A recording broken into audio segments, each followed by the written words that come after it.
Lecture 6. November 25th, 1965. Being. Nothing. Concept.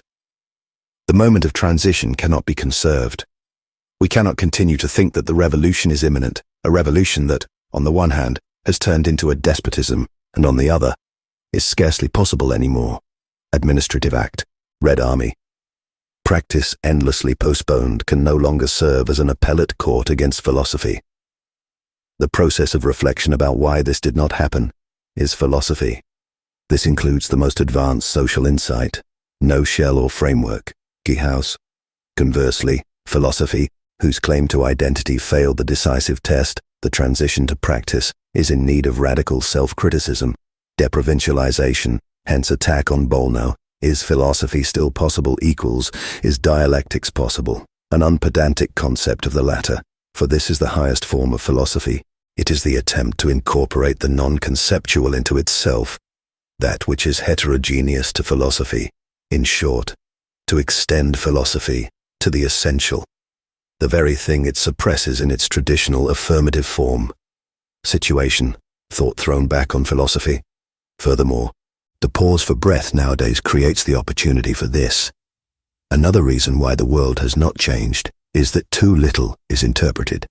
For example, the uncritical acceptance of the domination of nature in Marx.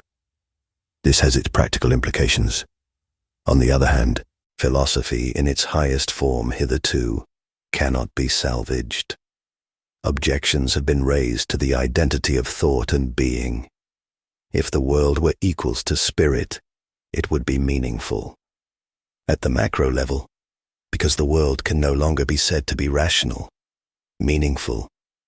The reality of history has shaken thinking to its innermost core. Philosophically, because identity as a theoretical idea is false, to be shown with reference to the first step in Hegel's logic, Logic 1, 110.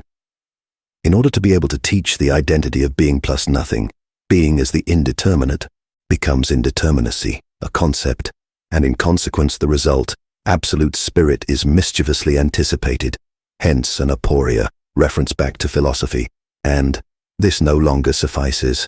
Things work neither with philosophy nor without it. At issue is the question whether philosophy still has the right to speak of substantive, meaningful, and hence essential matters. Otherwise, it lapses either into formalism or into the randomness of unconnected and non-committal statements. The regression to formalism and the non-committal has become acute in the history of phenomenology, and today in the increase in abstraction in Heidegger. Randomness as a risk in both content-based and uninhibitedly spontaneous philosophy, Drauflos philosophieren, likewise the jargon of authenticity ubiquitous, where the new ontology speaks of content, hypothesis of transitory and agrarian conditions. November 25th, 65. Towards the end of the lecture before last, and then during almost the whole of the last lecture, we were concerned with the highly complex problems of the relations between theory and practice. I should like now to return to the reflections in which these rather extended observations had their place, namely, to the specific philosophical questions relating to the program of a negative dialectics, if I can refer to it in this abbreviated way. Reflection about why a practical change did not take place, in other words, why practice finds itself in these difficulties or in this standstill situation, such reflection is itself an important part of what we can call philosophy today. In a certain sense, then, because the predicted transition from theory to practice did not take place, the interaction between theory and practice must revert to theory.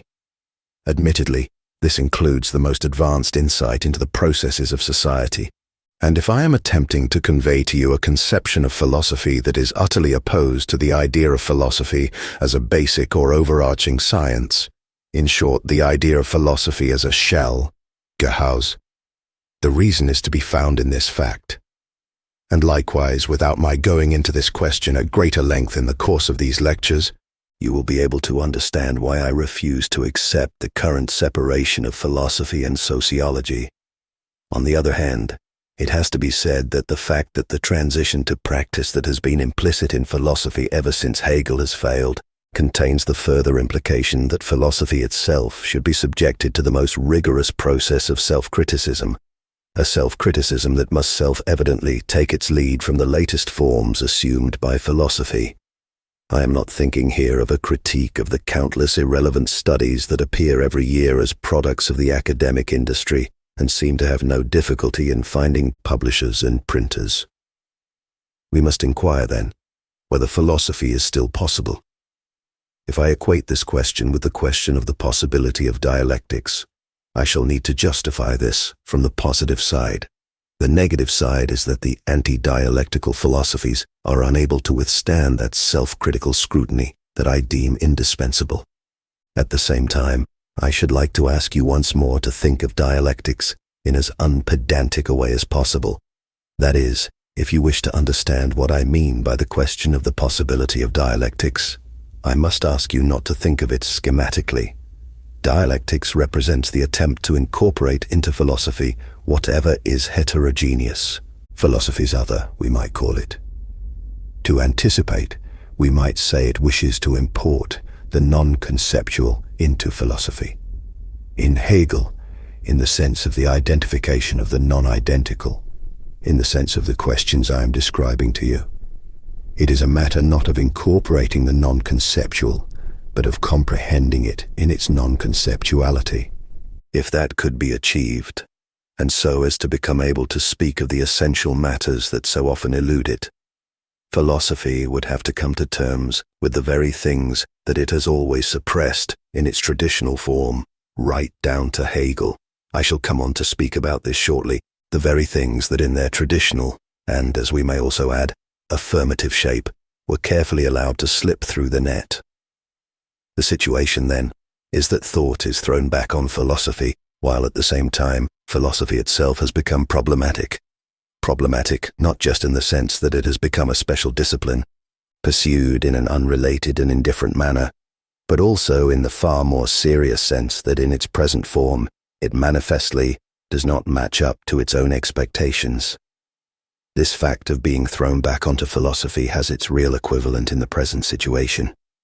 We find ourselves in a kind of historical breathing space. We are in a situation in which it is once again possible to give serious attention to thought, thanks to current material conditions, and also to the relatively peaceful climate, at least in the Federal Republic. And the attempts to confuse us about this and to keep on crying wolf have become ideology at this moment in time, because an analysis of contemporary society suggests that in the long run, a situation in which reflection is possible cannot last, so that we should seize the opportunity while it is there. And I would say that this opportunity implies a kind of obligation for us all, and especially for you, to put in some serious thought, and not allow yourselves to be diverted by the feeling that mental activity should be subordinated to the hectic bustle of everyday activity. There is something of a moral obligation here that reality imposes as much on you as on me, if I may say so. The fact that the world was not changed was certainly not simply to be attributed merely to intellectual factors, but one reason why it was not changed was probably the fact that it was too little interpreted. This reminds me of one particular problem that Marx does not deal with adequately, and in which I and a few like-minded people see something of great importance. In Marx, the principle of the domination of nature is actually accepted quite naively. According to the Marxian way of seeing, there is something of a change in the relations of domination between people. They are supposed to come to an end. That is, such domination should disappear. But the unconditional domination of nature by human beings is not affected by this, so that we might say that the image of a classless society in Marx has something of the quality of a gigantic joint stock company for the exploitation of nature, as Horkheimer once formulated it. The fact that, according to Marx, the labor performed by animals does not lead to the production of surplus value, even though the costs of reproduction are lower in animals than the time or energy expended. The fact that, according to an explicit passage in Capital, their labor produced no surplus value is merely the crassest symbol of this. I have no wish to become embroiled in romantic reflections on nature, but I believe that when I say that there has been too little interpretation, we have alighted on a very crucial problem. If there is only one truth, it is not possible to criticize radically the principle of domination on the one hand, while unreservedly acquiescing in it in an undialectical manner on the other. If it is the case, as Marx and Engels taught, although I am by no means sure that it is the case that domination over external nature called for societies in which domination prevailed through the millennia because things wouldn't have worked otherwise, and that this situation is supposed now to be radically transformed all of a sudden, then you need a very strong faith, to put it mildly, to imagine that the forms of the domination of nature should persist in accordance with idealism, in accordance with a Fichten idea of absolute subjectivity, without forms of domination making their appearance in society. If in the Eastern Bloc countries the bureaucrats have eaten their fill and have formed themselves into a class, this is undeniably connected to the process of industrialization, with its utterly ruthless and undialectical demands for the domination of nature. Whereas for a seriously liberated vision of society that includes the relationship between man and nature, the relation to the domination of nature has to be changed, if it is not constantly to reproduce itself in the internal forms of society. I am providing you with this illustration only so as to show you something of the highly practical significance of which interpretation, in other words, philosophy, free reflection, is capable. On the other hand, philosophy, in its highest form hitherto, and that was Hegelian philosophy, with its attempt to comprehend the non-identical, albeit to comprehend it by identifying with it, this philosophy is beyond redemption. The assertion of the identity of being and thought, which stands behind the entire philosophical tradition, has succumbed irrevocably to the protests against it. If the world were truly at one with spirit, if it were the product of spirit permeated with spirit, this would mean with inexorable necessity that the world would be meaningful in its current form. However, that very fact, the very assertion that, as people put it, the world has a meaning, can simply not be maintained in the light of all that we have experienced in our own epoch of history. A philosophy that blinds itself to these experiences and that clings instead to the thesis of meaningfulness in epistemology and the related realm of metaphysics without allowing itself to be deterred by the truth that the world really does not have a meaning anymore.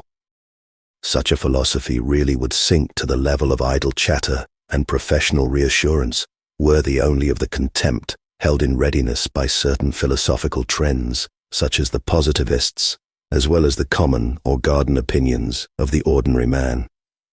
Philosophy, then, particularly when measured against its thesis of the identity of thinking and being, is shaken to the core by the historical experience of their separation. This situation has, of course, its philosophical form, and not merely a form arising from a pre-philosophical consciousness.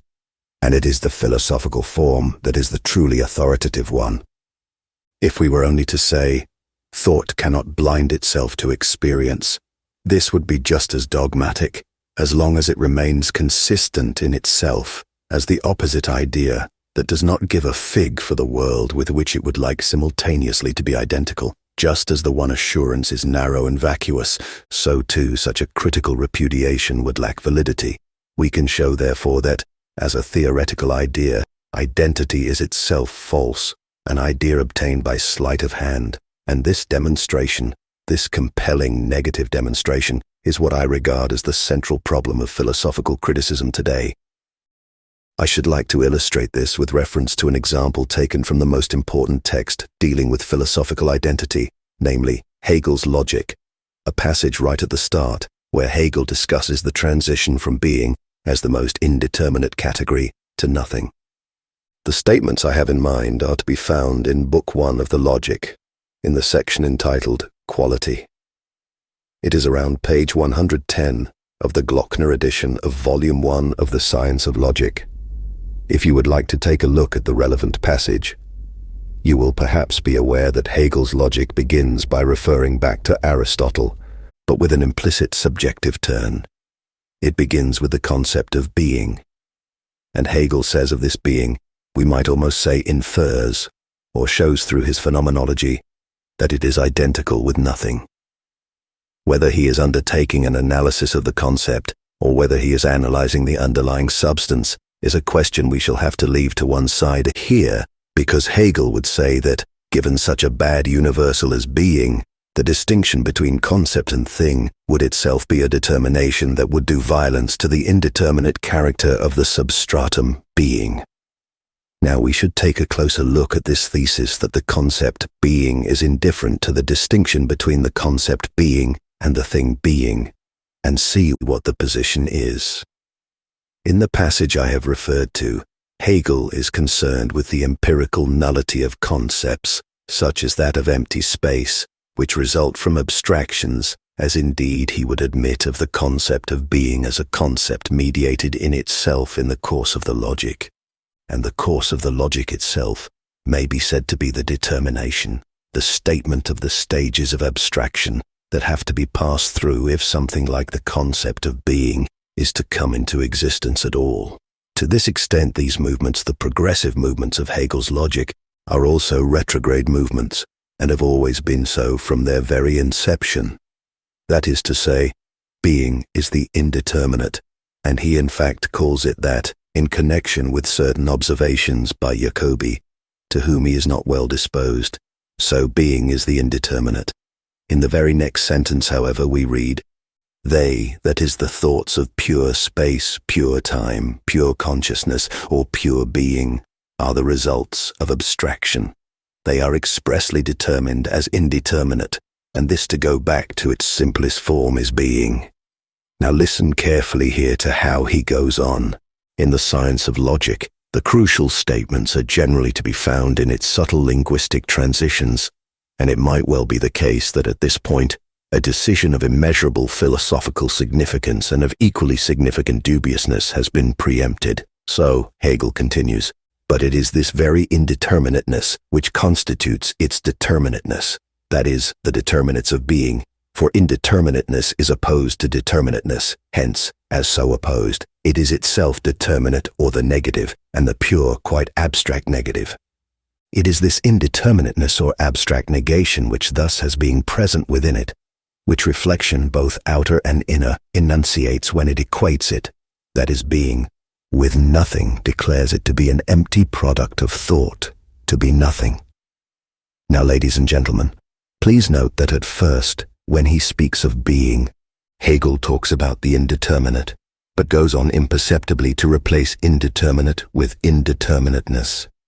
I believe that the majority of people reading Hegel with a certain lack of guile will ignore this linguistic nuance and be inclined to attribute it to the laxness of expression that predominates in Hegel, the reasons for which I have attempted to unravel in my essay Skotainos. I believe, however, that at this point, at this decisive point, we cannot take the easy way out, but really have to take Hegel at his word. Just reflect for a moment on the difference between the indeterminate and indeterminateness. The language is right to make a distinction here. The indeterminate is in the nature of a substratum. To be sure, the concept of the indeterminate does not distinguish between concept and thing, but precisely because there has been no determination, the distinction between the determinant, namely the category, and the thing does not emerge as such in this term. But in this absence of differentiation appropriate to it, it does possess both the concept and the thing that is undetermined. However, when Hegel substitutes indeterminateness for this, the concept, namely the absence of determinateness as such, takes the place of what is undetermined through what Kant would have called a subreption, that is, a misrepresentation. The purely linguistic slippage from the indeterminate, the term that denotes what is underlying, to indeterminateness, is itself the turn to the concept, and it is only this conceptual abstraction that is equated with being through this maneuver. That is, basically we have here a primal act of identification that eliminates the element of being that is to say, that is not indeterminateness but merely something that has not been determined. This act of identification, I repeat, is what allows Hegel to equate this being as something purely conceptual with its pure conceptualization, namely indeterminateness. You can see then that the equality of being and nothing depends on thinking of being as indeterminateness. In other words, being is supposed from the outset to belong to the conceptual sphere. if it was still the indeterminate. As Hegel writes at first, and in tune with the term he has somewhat condescendingly taken over from Jacobi, it would not be possible to equate it with nothing. For a something can be undetermined, but it cannot be said of it that it is as good as nothing. But as a general conceptual form from which every recollection of its underlying reality has been driven away, indeterminateness cannot be treated in the same way as something contrasted with a concept. It is in fact no more than a concept, pure concept, and by virtue of that it is nothing. And it is through these means that the entire method of dialectics that unfolds so magnificently in Hegel's logic is set in motion. What I believe I have shown you with reference to a small-scale linguistic detail can be said to have a far more general application. It shows that Hegel's entire philosophy acquires its identity only by conjuring away the non-conceptual from the very outset. That is the very greatest temptation for philosophy, and it is far easier to succumb to this temptation and to interpret it as the movement of philosophy than to identify the untruth it contains. For when we speak, when we philosophize, we are in fact always dealing in concepts. Even when we speak of existing things, we cannot act as do Braque or Picasso in certain pictures from the Cubist period, or as early Dadaist painting attempted. By this I mean we cannot, so to speak, paste a piece of existing material into our philosophical texts. And even if we wished to do so, it would presumably not do much to advance our philosophy. Incidentally, the fact that art continually and rather desperately makes efforts to do precisely that may suggest that the sensibilities of artists at just this point have detected something that actually would be a subject for philosophy, but that the complacent backwardness of the philosophers has somehow never allowed them to get a proper grip on it. Thus, in philosophy, we are obliged to make use of concepts in order to talk about concepts. And this means that what we are concerned with in philosophy, namely the non-conceptual, that which the concepts refer to, is excluded from philosophy from the outset. Thus, by virtue of its own methodology, philosophy bars its own way to what it wishes to achieve, namely, to be in a position to judge matters that are not itself, that are not concepts. And I would like to suggest quite simply as a program, I believe that you will all understand why I do, so that philosophy should reflect conceptually on this process in which it deals only with concepts and, by raising it to the level of the concept, should revise it and reverse it again, insofar as this can be achieved with conceptual methods. Whereas Freud remarks in a magnificent passage in the introductory lectures on psychoanalysis that psychoanalysis is concerned with the dregs of the phenomenal world, we might say that in its own approach, philosophy generally finds its object precisely in what it denies itself, the dregs of the concept, in other words, in what is not itself concept. And the question of the possibility of a negative dialectics is the question of whether this process of disentangling can succeed. In other words, can the self-reflection of the concept succeed in breaking through the wall that the concept erects around itself and its concerns by virtue of its own conceptual nature? You will be able to see from this challenge confronting philosophy, and from the almost prohibitive difficulties it entails, that to be a philosopher today is not a piece of cake, as they say in Swabia. On the one hand, philosophy cannot simply be dispensed with. The naivety of practice that philosophy distances itself from is not merely narrow-minded. It is also, for the reasons I have tried to explain to you today, intrinsically problematic. By this, I mean it results in a false practice. But on the other hand, the condition of philosophy itself is inherently so problematic and dubious that we really must propose curing it by means of an antidote, even though we do not know just how it works, or even whether it will work at all. And I believe that it makes sense to devote oneself to philosophy only if we seriously face up to this aphoretic situation, to use the learned expression, in other words, this diabolical impasse from which we do not know whether we can find an escape. And by facing up to it, I mean asking ourselves whether philosophy is at all able to think about substantive matters, matters of substance, whether it has any grounds to do so, and whether it is legitimate for it to speak about essential problems. If philosophy does not take up this challenge, if it fails in this task, then it has only two remaining options, both equally bad. On the one hand, it risks relapsing into formalism. The philosophical efforts of the last generation were a single-minded attempt to escape the formalism in which epistemology had become entangled. I need remind you only of the famous title of Scheller's book, Formalism in Ethics and Non-Formal Ethics of Values, or of Bergson's entire output, which was conceived as a critique of abstract universal concepts. Now, with regard to the intensification of the aporia, the dilemma of which I spoke, it is significant that the branch of phenomenology that tended towards the content side of thought ended up reverting to formalism with something of a compelling logic. This is true of Scheller and also of the early Heidegger. For their mere assurance that being is not abstract, that it is not even a concept, but that it is the most concrete thing imaginable, that assurance counts for nothing. To start with, as Hegel repeatedly insisted in his quarrel with Jacobi, being is the most abstract concept imaginable. The reason why Heidegger has latched onto this concept is to be explained by the fact that, and I should like to make this clear to you, if philosophy does not retreat to this extreme abstractness, it will run the risk of losing its way in vague, random, arbitrary postulates. And traditionally this will take the form of hypostasizing definitions that have been taken from history and have their meaning only in their historical context. And he uses such terms as if, whether they be dispositions, Befindlichkeiten, of existence, or even attributes of being, they simply existed as such. I believe that I do Heidegger no injustice if I say that his development from being and time to the so-called turn, Kehre, is connected with this.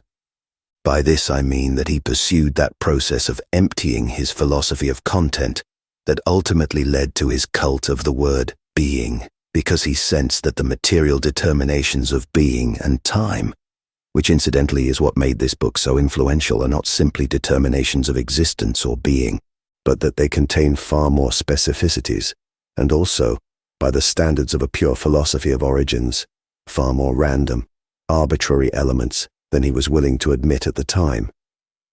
In fact, there have been further additions to these dispositions, which became ever more optimistic as affluence increased, so that anxiety, care, and death were gradually replaced by such concepts as integrity, Lauterkeit.